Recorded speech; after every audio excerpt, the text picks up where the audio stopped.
Sons and Lovers by D.H. Lawrence. Chapter 7, Part 2. All the life of Miriam's body was in her eyes, which were usually dark as a dark church, but could flame with light like a conflagration. Her face scarcely ever altered from its look of brooding. She might have been one of the women who went with Mary when Jesus was dead. Her body was not flexible and living.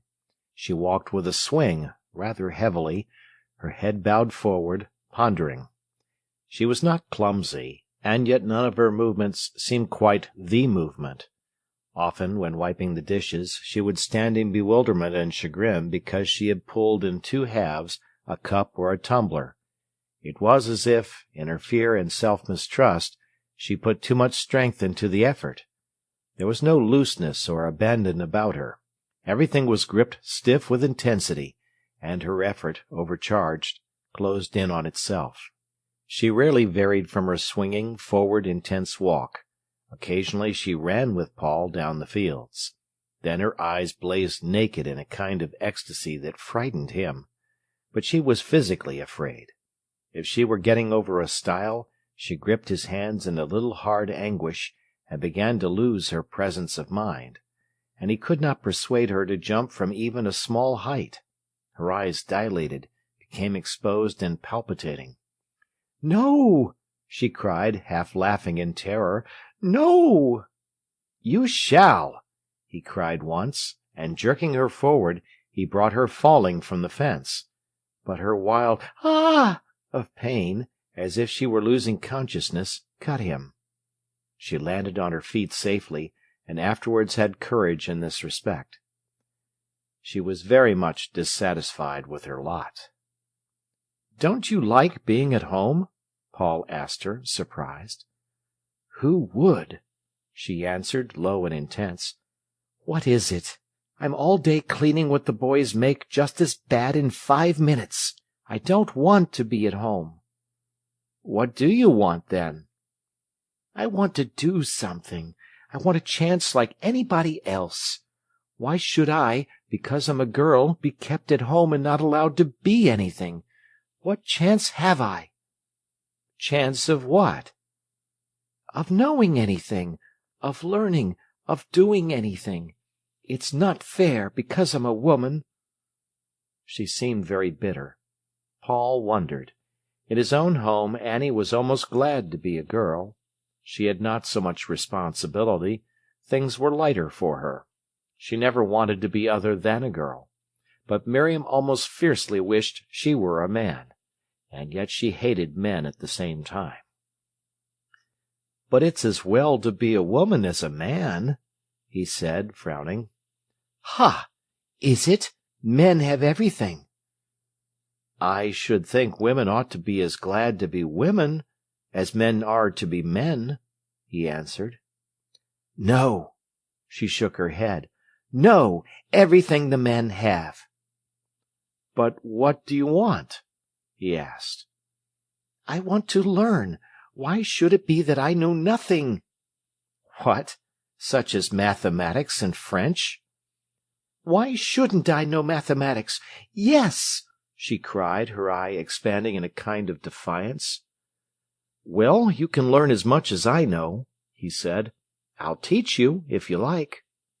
Her eyes dilated. She mistrusted him as teacher. "Would you?" he asked. Her head had dropped, and she was sucking her finger broodingly. "Yes," she said hesitatingly. He used to tell his mother all these things. "I'm going to teach Miriam algebra," he said. "Well," replied Mrs. Morel, "I hope she'll get fat on it." When he went up to the farm on the Monday evening, it was drawing twilight. Miriam was just sweeping up the kitchen, and was kneeling at the hearth when he entered. Everyone was out but her. She looked round at him, flushed, her dark eyes shining, her fine hair falling about her face. "Hello," she said, soft and musical. "I knew it was you." "How?" "I knew your step. Nobody treads so quick and firm." He sat down, sighing. "Ready to do some algebra?" he asked, drawing a little book from his pocket. But— He could feel her backing away. "You said you wanted," he insisted. "Tonight, though?" she faltered. "But I came on purpose, and if you want to learn it, you must begin." She took up her ashes in the dustpan and looked at him, half tremulously, laughing. "Yes, but tonight. You see, I haven't thought of it." "Well, my goodness, take the ashes and come."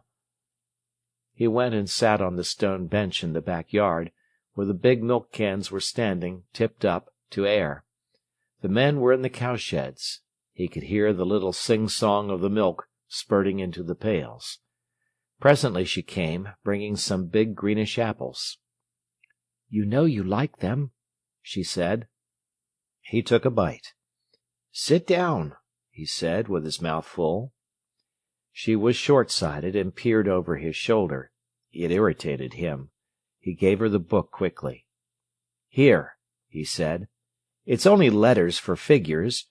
You put down A instead of 2 or 6.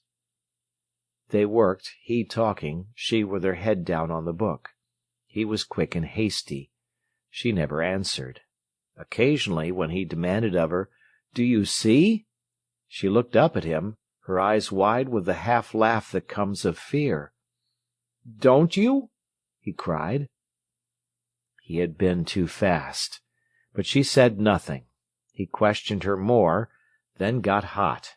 It made his blood rouse to see her there, as it were, at his mercy, her mouth open, her eyes dilated with laughter that was afraid, apologetic, ashamed. Then Edgar came along with 2 buckets of milk. "Hello," he said. "What are you doing?" "Algebra," replied Paul. "Algebra?"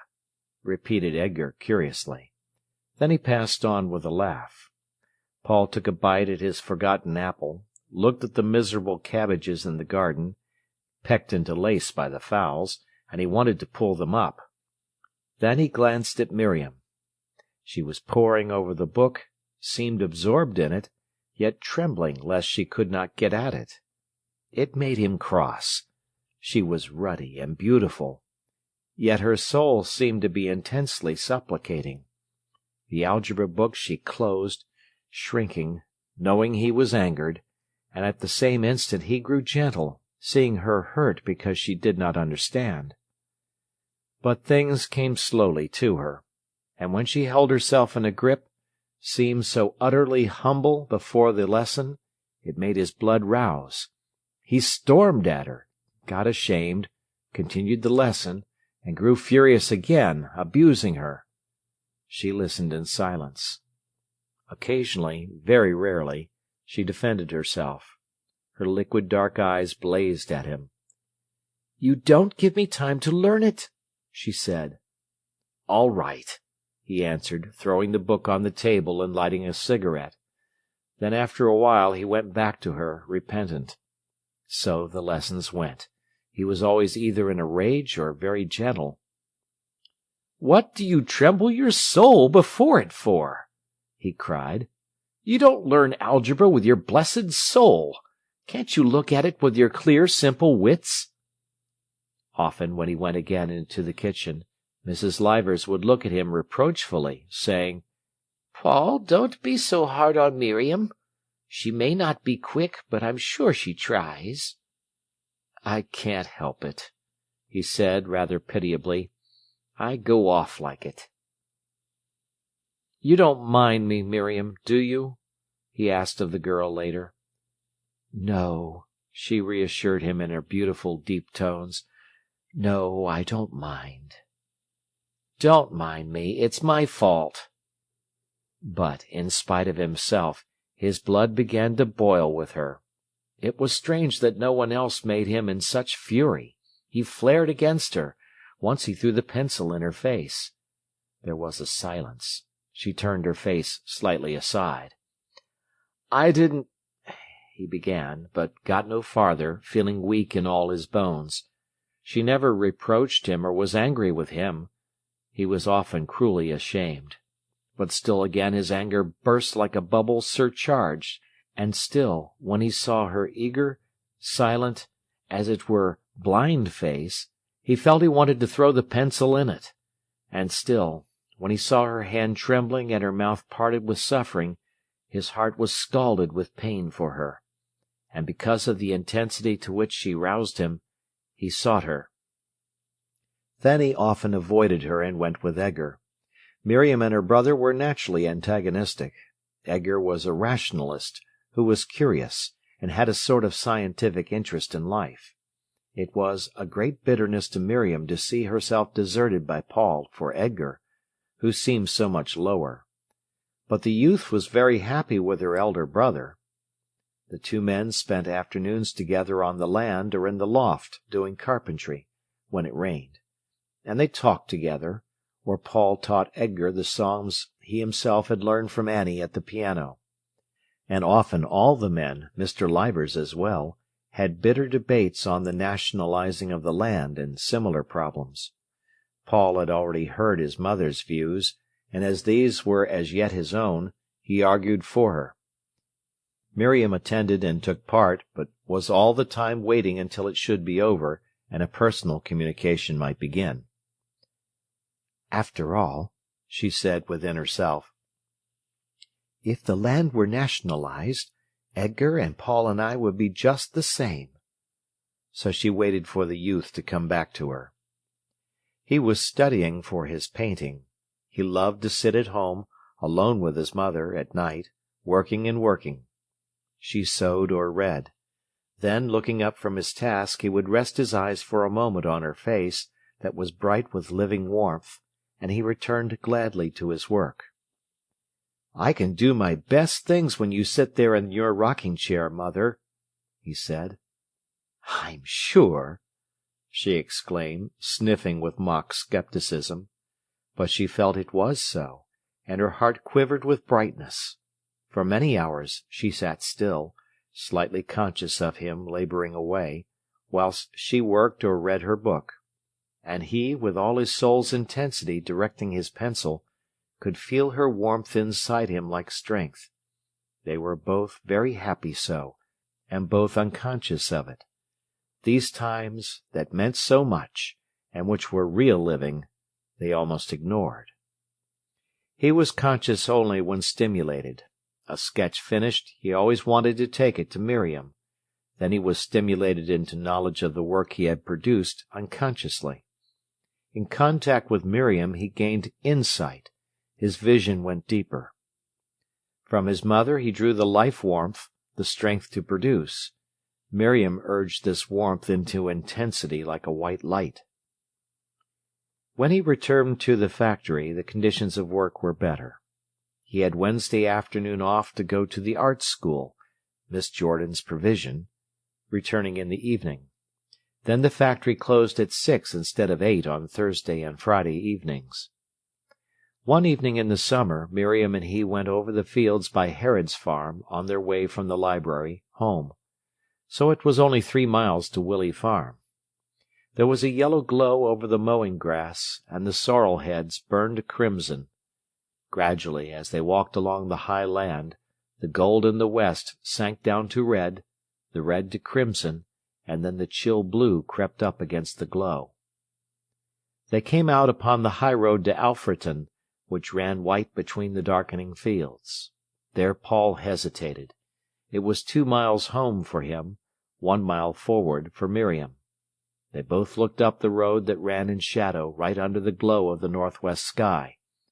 On the crest of the hill, Selby, with its stark houses and the up-pricked headstocks of the pit, stood in black silhouette small against the sky. He looked at his watch. 9 o'clock, he said. The pair stood, loath to part, hugging their books. "The wood is so lovely now," she said.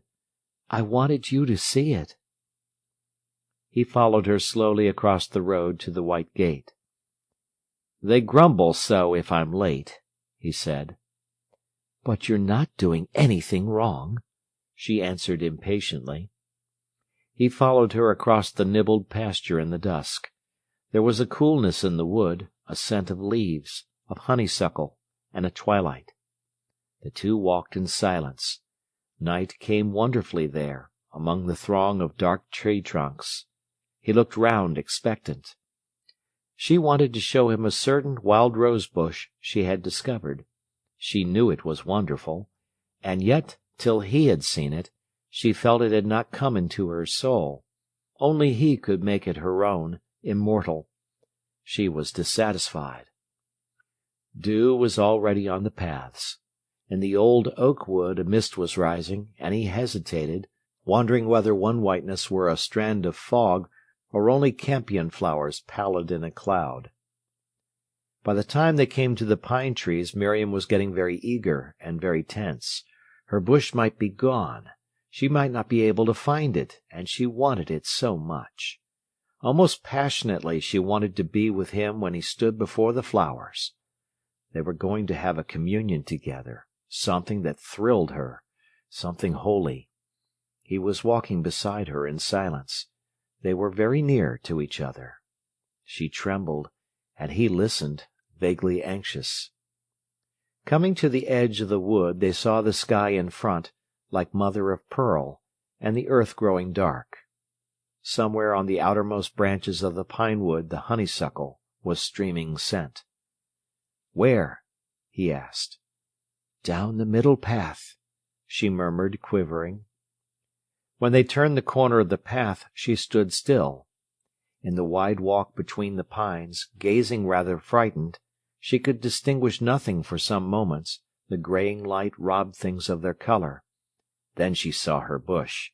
"Ah!" she cried, hastening forward. It was very still. The tree was tall and straggling. It had thrown its briars over a hawthorn bush, and its long streamers trailed thick, right down to the grass, splashing the darkness everywhere with great spilt stars, pure white. In bosses of ivory and in large splashed stars, the roses gleamed on the darkness of foliage and stems and grass. Paul and Miriam stood close together, silent, and watched. Point after point the steady roses shone out to them, seeming to kindle something in their souls. The dusk came like smoke around, and still did not put out the roses. Paul looked into Miriam's eyes. She was pale and expectant with wonder.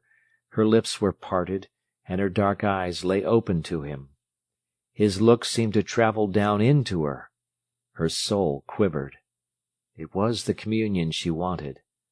He turned aside, as if pained. He turned to the bush. "They seem as if they walk like butterflies and shake themselves," he said. She looked at her roses. They were white, some incurved and holy, others expanded in an ecstasy. The tree was dark as a shadow. She lifted her hand impulsively to the flowers. She went forward and touched them in worship. "Let us go," he said. There was a cool scent of ivory roses, a white, virgin scent. Something made him feel anxious and imprisoned. The two walked in silence. "Till Sunday," he said quietly, and left her, and she walked home slowly, feeling her soul satisfied with the holiness of the night. He stumbled down the path. As soon as he was out of the wood, in the free open meadow, where he could breathe, he started to run as fast as he could. It was like a delicious delirium in his veins. Always when he went with Miriam, and it grew rather late, he knew his mother was fretting and getting angry about him. Why, he could not understand. As he went into the house, flinging down his cap, his mother looked up at the clock. She had been sitting thinking, because a chill to her eyes prevented her reading. She could feel Paul being drawn away by this girl, and she did not care for Miriam.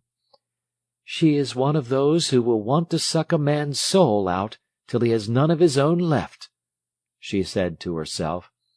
"And he is just such a gaby as to let himself be absorbed. She will never let him become a man. She never will." So, while he was away with Miriam, Mrs. Morel grew more and more worked up. She glanced at the clock and said, coldly and rather tired, "You've been far enough tonight." His soul, warm and exposed from contact with the girl, shrank. "You must have been right home with her," his mother continued. He would not answer.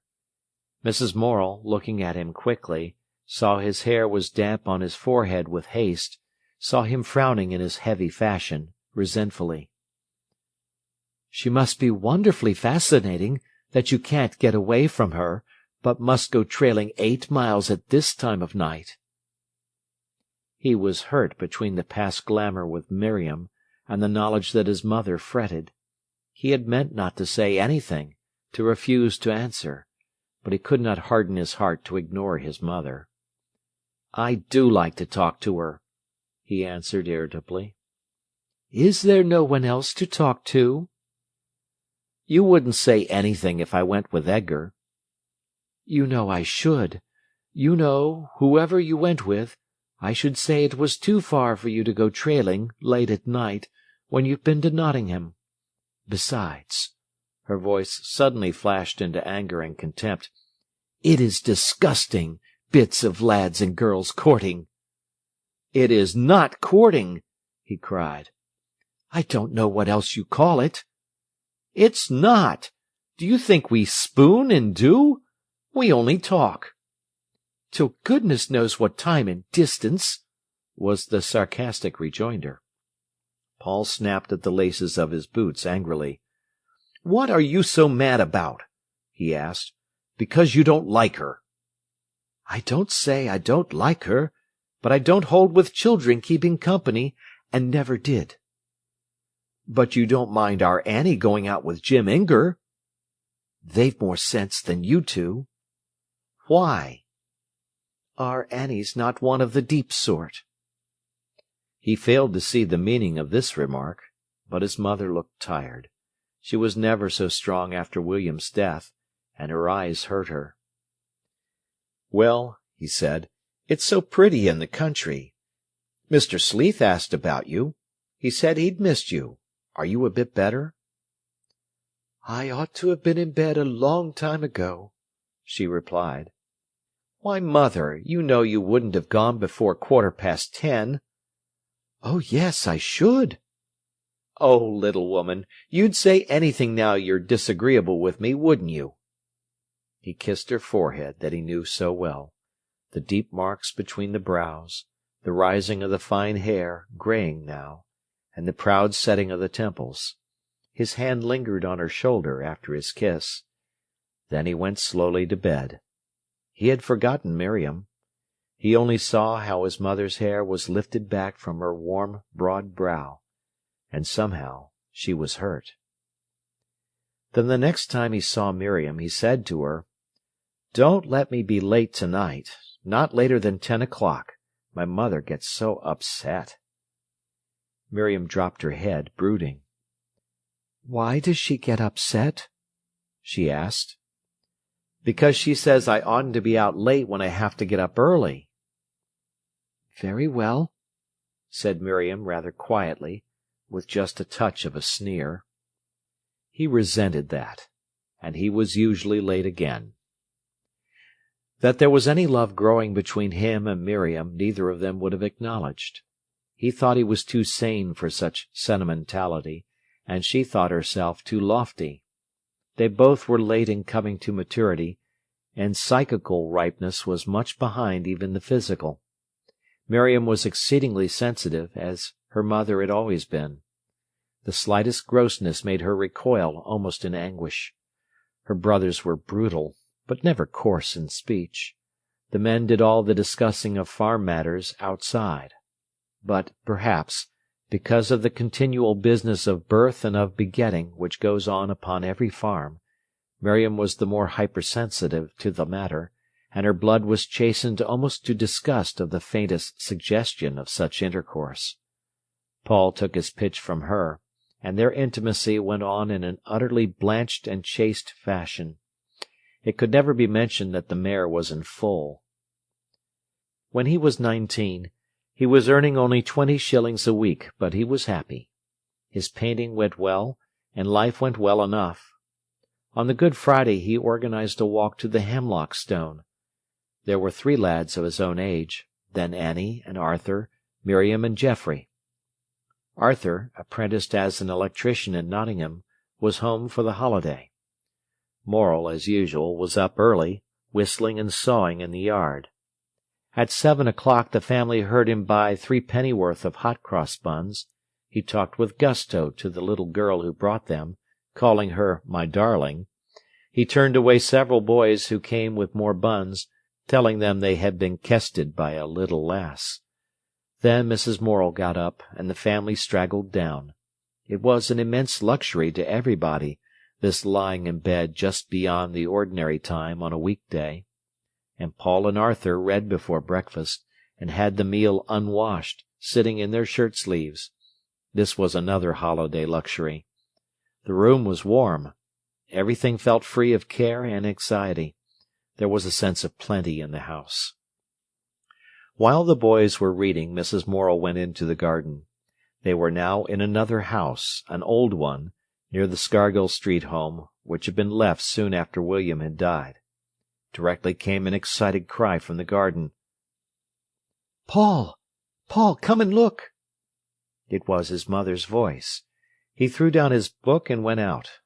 There was a long garden that ran to a field. It was a grey, cold day, with a sharp wind blowing out of Derbyshire. 2 fields away Bestwood began, with a jumble of roofs and red house ends, out of which rose the church tower and the spire of the Congregational Chapel. And beyond went woods and hills, right away to the pale grey heights of the Pennine chain. Paul looked down the garden for his mother. Her head appeared among the young currant bushes. "Come here!" she cried. "What for?" he answered. "Come and see." She had been looking at the buds on the currant trees. Paul went up. "To think," she said, "that here I might never have seen them." Her son went to her side. Under the fence, in a little bed, was a ravel of poor grassy leaves, such as come from very immature bulbs, and 3 scyllas in bloom. Mrs. Morel pointed to the deep blue flowers. "Now just see those!" she exclaimed. "I was looking at the currant bushes, when, thinks I to myself, there's something very blue. Is it a bit of sugar-bag? And there, behold you! Sugar-bag! 3 glories of the snow, and such beauties! But where on earth did they come from?" "I don't know," said Paul. "Well, that's a marvel now. I thought I knew every weed and blade in this garden, but haven't they done well? You see, that gooseberry bush just shelters them, not nipped, not touched." He crouched down and turned up the bells of the little blue flowers. "They're a glorious colour," he said. "Aren't they?" she cried. "I guess they come from Switzerland, where they say they have such lovely things. Fancy them against the snow! But where have they come from? They can't have blown here, can they?" Then he remembered having set here a lot of little trash of bulbs to mature. "And you never told me," she said. "No, I thought I'd leave it till they might flower." "And now you see! I might have missed them, and I've never had a glory of the snow in my garden in my life." She was full of excitement and elation. The garden was an endless joy to her. Paul was thankful for her sake at last to be in a house with a long garden that went down to a field. Every morning after breakfast she went out and was happy pottering about in it. And it was true, she knew every weed and blade. Everybody turned up for the walk. Food was packed, and they set off, a merry, delighted party. They hung over the wall of the mill race, dropped paper in the water on one side of the tunnel, and watched it shoot out on the other. They stood on the footbridge over Boathouse Station, and looked at the metals gleaming coldly. "You should see the Flying Scotsman come through at 6:30, said Leonard, whose father was a signalman. "Lad, but she doesn't half buzz." And the little party looked up the lines one way, to London, and the other way, to Scotland, and they felt the touch of these 2 magical places. In Ilkeston the colliers were waiting in gangs for the public houses to open. It was a town of idleness and lounging. At Stanton Gate the iron foundry blazed. Over everything there were great discussions. At Trowell they crossed again from Derbyshire into Nottinghamshire. They came to the Hemlock Stone at dinner-time. Its field was crowded with folk from Nottingham and Ilkeston. They had expected a venerable and dignified monument. They found a little, gnarled, twisted stump of rock, something like a decayed mushroom, standing out pathetically on the side of a field. Leonard and Dick immediately proceeded to carve their initials, L.W. and R.P., in the old red sandstone. But Paul desisted, because he had read in the newspaper satirical remarks about initial carvers, who could find no other road to immortality. Then all the lads climbed to the top of the rock to look round. Everywhere in the field below, factory girls and lads were eating lunch or sporting about. Beyond was the garden of an old manor. It had yew hedges and thick clumps and borders of yellow crocuses round the lawn. "See," said Paul to Miriam, "what a quiet garden!" She saw the dark yews and the golden crocuses. Then she looked gratefully. He had not seemed to belong to her among all these others. He was different then, not her Paul, who understood the slightest quiver of her innermost soul, but something else, speaking another language than hers. How it hurt her, and deadened her very perceptions. Only when he came right back to her, leaving his other, his lesser half, as she thought, would she feel alive again. And now he asked her to look at this garden, wanting the contact with her again. Impatient of the set in the field, she turned to the quiet lawn, surrounded by sheaves of shut-up crocuses. A feeling of stillness, almost of ecstasy, came over her. It felt almost as if she were alone with him in this garden. Then he left her again and joined the others. Soon they started home. Miriam loitered behind, alone. She did not fit in with the others. She could very rarely get into human relations with anyone.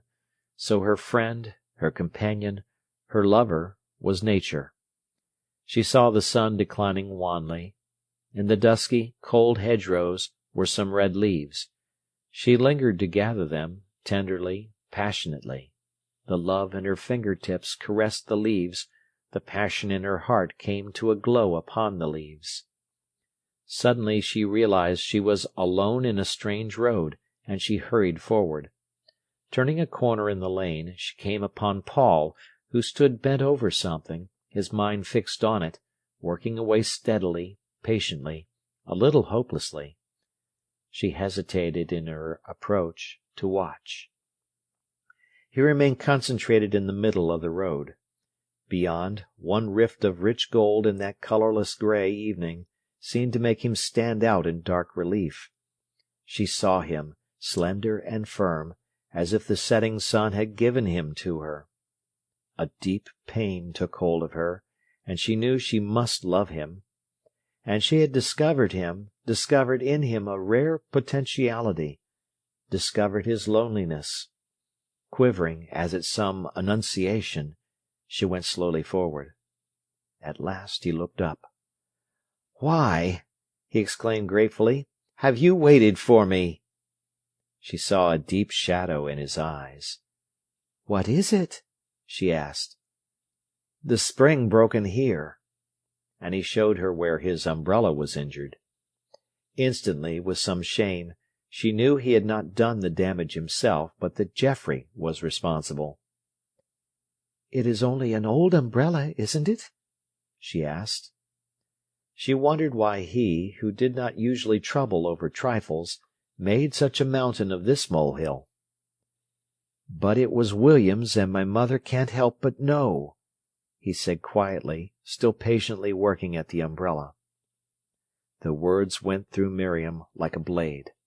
This, then, was the confirmation of her vision of him.